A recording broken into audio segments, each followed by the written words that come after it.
Kung isa kang baguhang content creator at hirap ka na makaisip ng mga content at ma-monetize, alam mo bang may pinadaling proseso kung paano nga ba maging isang content creator? Yan po ang post ng ating follower na isang Palabiro Vlog na kung saan ay na-mention nga po ako na ang paraan para maging isang content creator, well, kumuha ka ng video na hindi mo pag-aari. Or di kaya, maglagay ka ng ulo mo dyan at sabihin may ambag ka doon sa content na yon. Or kahit anumang pong picture na ipopost mo sa iyong Facebook. May katotohanan ba yan? Lahat po ng bagay na ating kinuha na hindi natin pag-aari, na walang permission, yan po ay may kaakibat na parusa. Lalong-lalo na dito kay Facebook.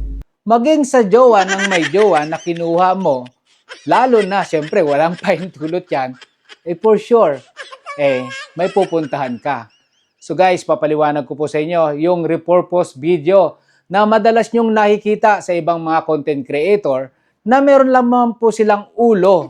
Tapos, sila ay nagsasabi, guys, panoorin nyo to. Sigurado, ganito, bla bla bla. Depende po yan. Kasi po, ang pinahintulutan lamang po ni Facebook dito, lalong-lalo na kung gusto nyong ma-monetize or kayo na po ay monetize na, ang pinahintulutan niya lamang po ay kung kayo po ay magbo-voice over.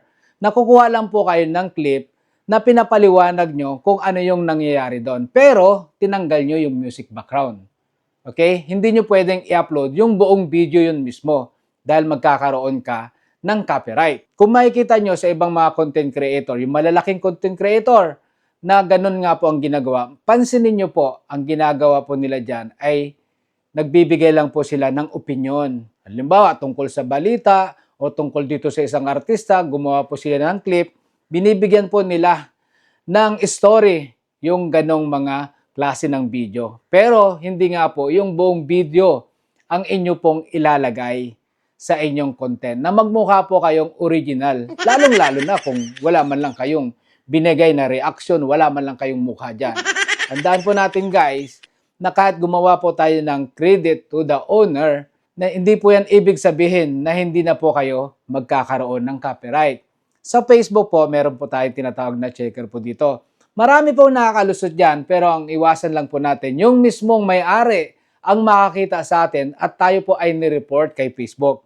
Dahil for sure, kung silang original na may-ari at wala kayong permission sa kanila, meron silang katibayan, ebidensya, na yan po ay kinuha nyo lamang po. Ano po ang pwedeng mangyari? Pwede po kayong magkaroon ng restriction. Ang masaklap yan, pwede pa kayong ma-demonetize. Sayang yung inyong pinaghirapan.